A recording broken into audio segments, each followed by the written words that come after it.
Alright, hello YouTubers, this is me beating heroic chess in Nax. I filmed this awfully. Apparently I didn't highlight the right regions on my screen capture, but it took me forever to beat it, so I kind of just wanted to get a video out there and talk you through the plays, and then I'll try to beat it again with maybe a better upload if I have the energy. Yeah, here's you're going to see my opening hand, and I want to just make sure that this little notepad is in the video. That way you guys can see exactly what cards I keep and don't keep in the plays I make. So let's just go ahead and start this. So I start with a 3-4-3, terrible hands. I'll probably discard that whole thing. Reason, just because you definitely want to get some pawns to start with. You want something to play right away to kind of get the health of the minions down to like 4 or 2, so when you get the rook, the queen, you'll basically one-shot them, or the knight. So there I got 3 pawns, so I'm at 1 mana with 3 pawns right now. Go ahead and play my first thing. Used all my mana. He pretty much always does this, coins out another pawn typically.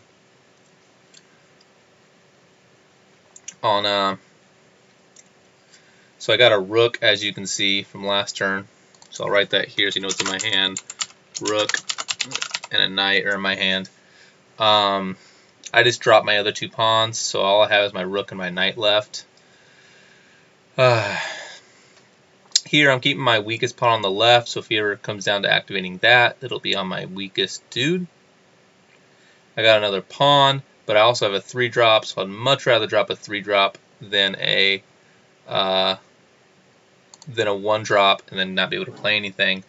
I want to note here, you may wonder why I'm not going for the double attacks, right? You can get all these double attacks. But the reason I'm not playing that is if you actually look at the damage difference, so this will do 2 damage, 1 and 1, this one will do 2 damage, 1 and 1, this one will do 2 damage, 1 and 1. So they'll do a total of 6 damage. Well, once I play him, I'm still doing 5 damage. Yeah, they're only hitting 1 guy, I'm doing a total of 5 damage, but now I have him on the board for next turn. So I lose 1 damage this turn, so that next turn when he does 2 attacks, it'll more than compensate. So for the fact that I lost 1 damage, so he'll be contributing an additional 4 damage, up to 4 damage that wasn't there before because I played him this turn. So that's why I did that. So don't always just go for the double attacks, but they are typically what you want to go for. You just need to figure out how much damage you're losing by playing a card. So if it's not very much, like 1, then play it. We'll resume this thing. Maybe, maybe not. Play, action, go, activate, play. There it is. Alright. So here I'm actually playing a rook.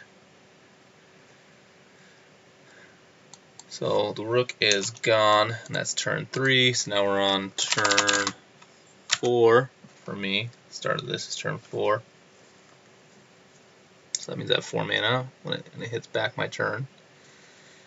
Okay, so I have 4 mana, and all I have is basically pawns and a bishop. So here I want to figure out who do I want to hit with the rooks to. And also who needs healing. Since I'm not really going to kill anybody, I decide that I might as well just hit pretty much whoever I want. So yeah, so it looks like I'm just looking at my options here.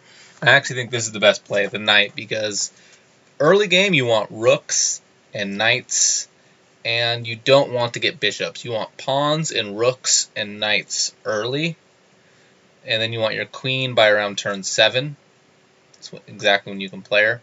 And that kind of sets the tempo for a good hand. So now I'm just trying to figure out where's it going to be played at. I want to get rid of the bishop, so I decide I'm going to do 4 into the bishop. And I'll end my turn killing the bishop so he doesn't cause me a headache later. You can just think of him negating 4 damage. Like bishops could be headaches. So here he just plays out his thing. So I played the knight. I have a bishop and pawn in my hand. I drew a pawn. I'm on turn 5.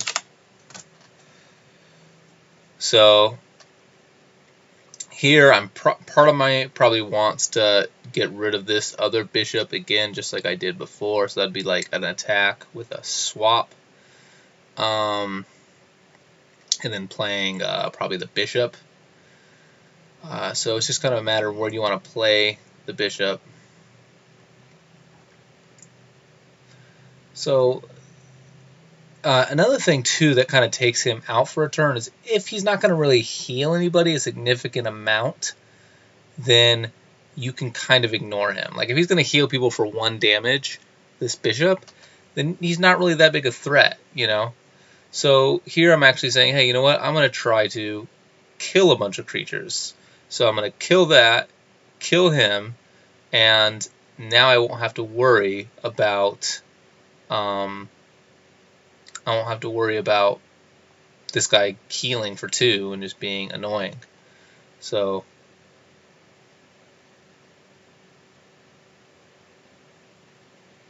I played one of my pawns. I'm playing the bishop. So that's 4 mana being about to be used here. And I have another pawn.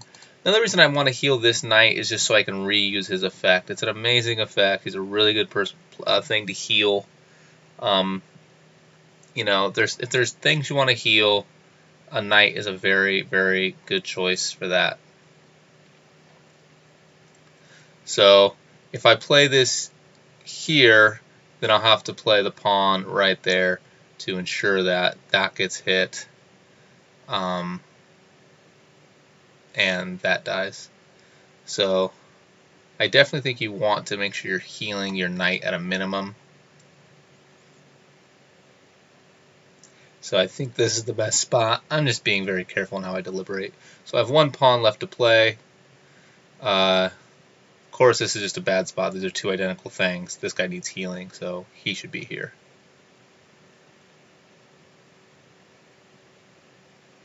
Yeah, it's a good setup there. So I just get to do a shit ton of damage, and I actually kill a couple things. And that's how the biggest things that you try to set it up. Like, you try to maximize damage, and then you try to make sure you're killing something.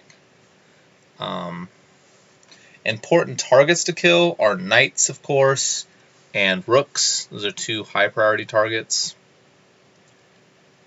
Love getting that second knight there. So I played everything. All I have left is a knight, and I have 6 mana, so I can play a knight and shift 2 squares if I need to.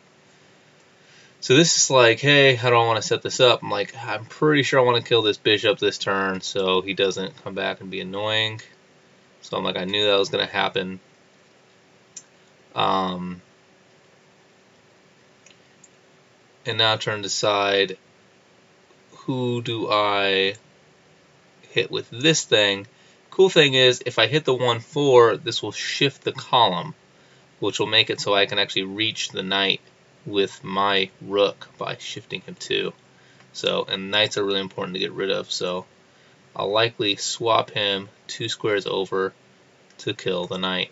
So again, my goal each turn is to maximize damage. So that means putting rooks on the field, knights on the field, to get as much damage as possible, and actually try to kill a creature each turn, if you can. Try to kill something.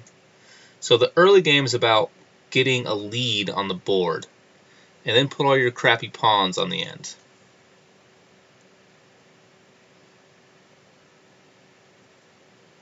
Here he has an annoying rook. That'd be another creature I want to kill. Thankfully, with all these guys, I have the means. Since I got that double knight early, the 2 knights and the rook are really what's winning this game for me. And a turn 7 queen, you really can't do better than that. You know, and honestly, this is probably not even the best tutorial game. Turn 7 queen is just so ridiculous. Here, you can see I'm thinking about playing my queen to amass board control during this turn.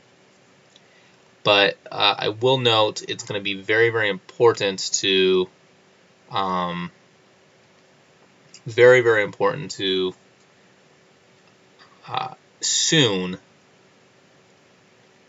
very soon be killing him. So I don't know if that's the right play. I think maybe just going kill the 2/4/1s with each of my knights. I think that would even be better than what I just did. I don't know why I did that, but this works out too. Yeah, I think I should have killed both the 4/1s with each of my knights. It would swing the rook and that dude closer together, and then the queen and rook would kill this thing for 6. So I think that would have been the best use of my pieces there. I just probably wasn't thinking of that. I was also watching the Young Turks as I played this game, so there's that. As you can see, I'm basically clearing the board.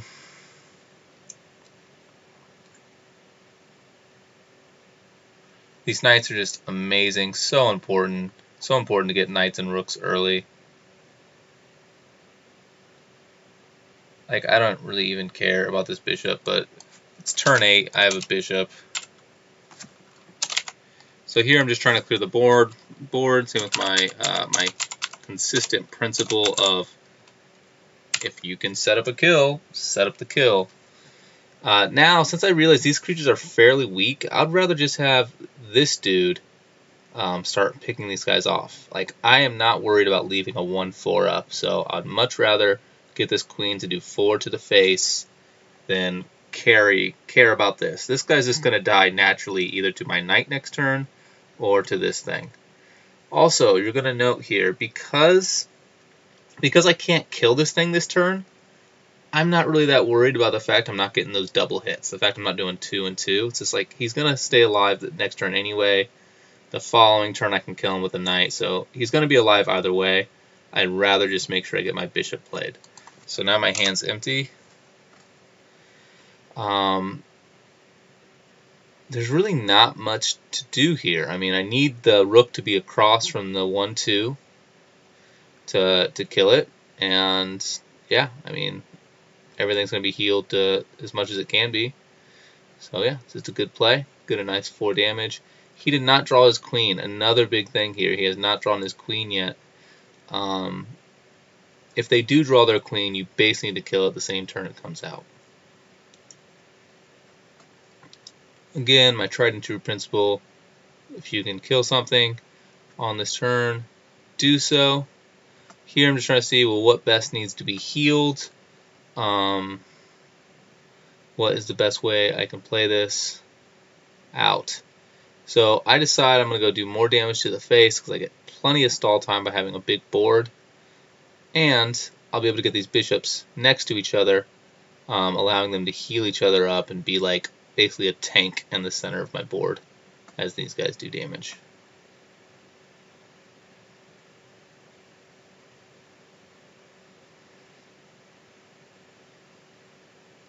So basically my only misplay I think was on the knights. The knight should have did a double ram into the 1/4s because I still could have cleared the board either way without losing him. So here is now just pick your way to win. I could literally click end turn and win. I drew a pawn for my last card there. Just going to go ahead and throw it right across from the knight. That way it'll make sure the knight dies. That's kind of my initial thinking here. And I was about to end turn just because I won, but I decided to be a little cheeky here and have a little bit of fun and see a little bit of a prettier ending. So I thought, let's go for a full board clear. And I was just about to end turn here. I can see if my mouse does it, but then I noticed this guy will be attacking the knight. So I swap it, and now I end turn.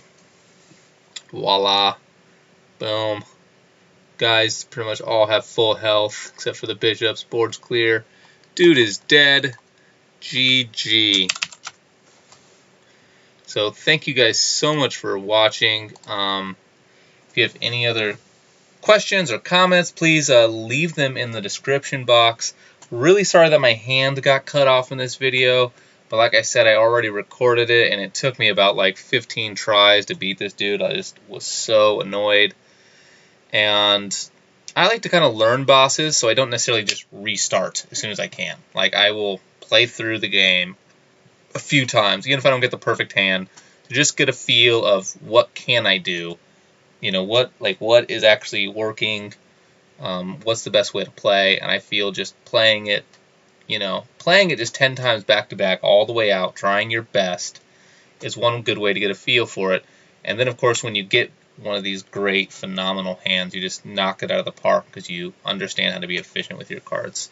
Anyway, again, guys, thank you so much for watching. I hope this is helpful to somebody, and maybe I'll try to beat him again where you'll actually see my hand, and you can see some of the strategy play out when it's not, oh my gosh, this guy is so lucky because he got queen turn 7 and tons of rooks and knights early.